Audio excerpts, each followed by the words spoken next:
பரம்பொருள் நீயானாய், எனக்குள்ளே உயிரானாய், என் விழி ஒளியானாய், நம சிவாய. எல்லாத்தாலும் கைவிடப்பட்ட ஒருவனுக்கு இறுதியாக ஒரு நம்பிக்கை இருக்குமென்றால் அது சிவபெருமானாகத்தான் இருக்க முடியும். இறப்பை மனதில் கொண்டு நாம் வாழும் போதே நெறி பெறலாமல் வாழ வேண்டும் என்றால் அதற்கும் வழிகாட்டுவது சிவபெருமானால் மட்டும்தான் முடியும் அப்படிங்கிறத மனசுல வச்சுக்கோங்க.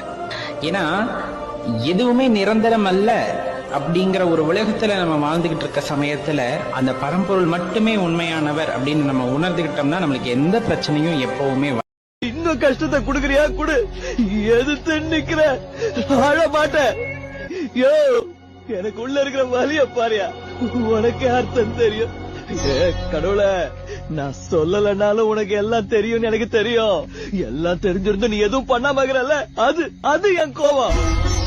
கோவப்படுறதா இருந்தாலும் அன்பை காட்டுறதா இருந்தாலும் எனக்கு உன்னை தவிர வேற யாரு இருக்காங்க சொல்லு, சொல்லுயா.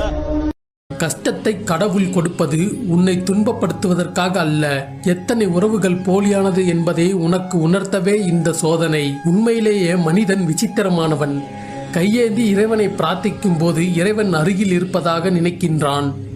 பாவம் செய்யும் போது இறைவன் இருப்பதையே மறந்து விடுகின்றான். வீழ்வதற்கு முன்பே கடவுள் சில போலி முகங்களை நமக்கு ஏதோ ஒரு ரூபத்தில் தெரிய வைப்பார். புரிந்தவன் தெளிந்தவனாகி விடுவான். தெரிந்தும் பழகியவன் அடிபட்டுத்தான் வருவான்.